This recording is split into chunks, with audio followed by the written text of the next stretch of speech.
Thank you, my brother. Have a good night. I appreciate it. Appreciate you.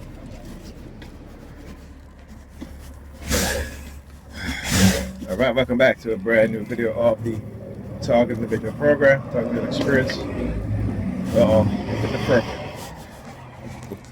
Look at the purple all the way up there. Look at the purple.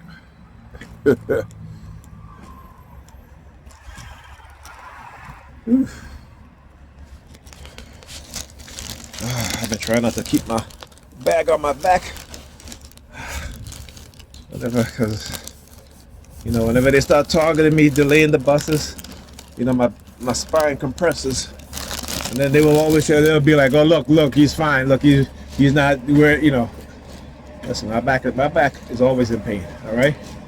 So don't let them lie to you about the injury that they've caused me isn't severe, all right? I keep saying, you have people who are disabled that might be in a wheelchair, but they can't feel the pain, you know? But we we who have herniated disc damage, when that nerve, when that spine sits on that nerve, forget it. It is a pain that I wouldn't want to wish on anybody. All right, and this is, like I said, I have to be very, very careful how I bend, and you know, and what happened is that, you know, because they will try to cause me to injure myself. Right, so whenever I hold on to something when I'm bending down, they will use the sirens.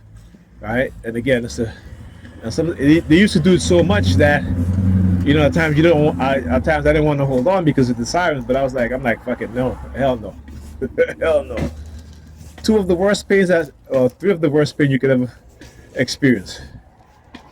All right, is a toothache. Let me go from one in order of the most painful. All right, is when that herniated disc start acting up and you can't walk. Literally, you cannot walk. You cannot bend, not even the slightest. And when you can't walk, you know, it is something that, like I said, you have to, every turn that you make is pain. And that's number one, right? Number two, I'm talking about my back now, right? In terms of the ice pick headache. Ice pick headaches is number two. That is traumatizing in itself. And because that happened much more frequently, you know, it should be number one, but I'm gonna put that at number two. Because at least with the ice pick headache, I can take my headache medicine, and you know, after about half an hour or so, my head starts to feel better.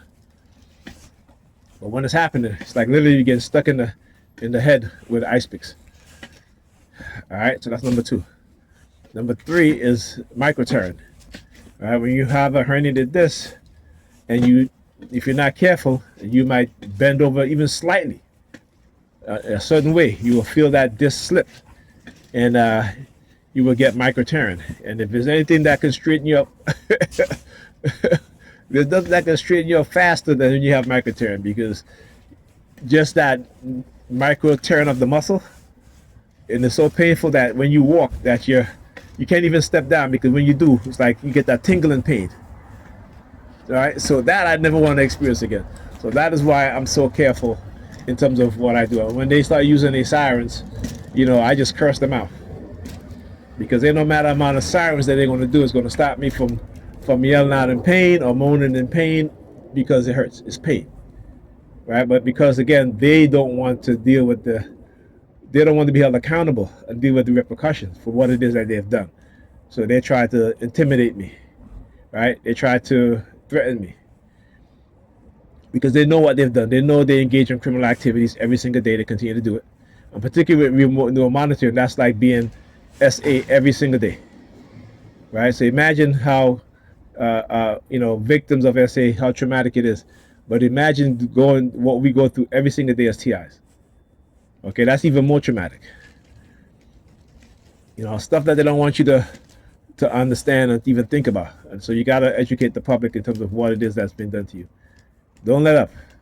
call them out. That's what I do. I call them out. Whenever I notice something, I call them out. Right? Whenever they try to engage in some sort of threat, I call them out. Sometimes I may do it directly in their faces, sometimes I may not. But I'm letting them know that I know what it is that they're doing. And I'm not standing for it. They can do it, but I ain't ignoring it, and I'm not going to remain silent. All right? Because when I do it back to them, they don't like it. You know, when I do it back to them, they do not like it. But because they are greater in numbers, they think that they can. But guess what? I use the very own Bible. You know, when David stepped out in front of the Philistines, what happened? All right? Okay. David versus Goliath. There's a reason that there's that analogy in the Bible. All right. Talk to you guys in the next video.